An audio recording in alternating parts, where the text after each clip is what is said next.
China's president believes nation's technological development unhindered, despite equipment restrictions.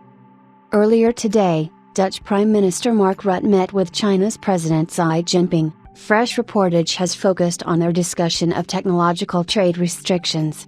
Holland's premier had to carefully navigate the conversation around recent global tensions, most notably the prevention of fancy ASML chip-making equipment reaching the Chinese mainland. CCTV, China's state broadcaster, selected a couple of choice quotes for inclusion in an online report. Xi remarked that, "The Chinese people also have the right to legitimate development, and no force can stop the pace of China's scientific and technological development and progress."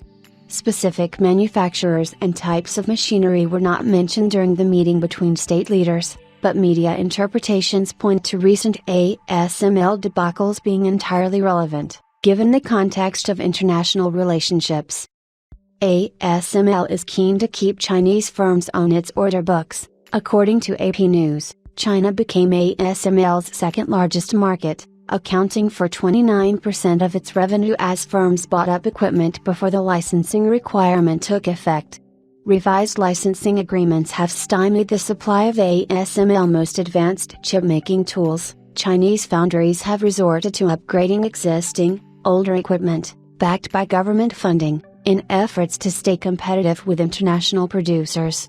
Semiconductor Manufacturing International Corporation, SMIC, is reportedly racing to get natively designed UV machines patented, in cooperation with Huawei.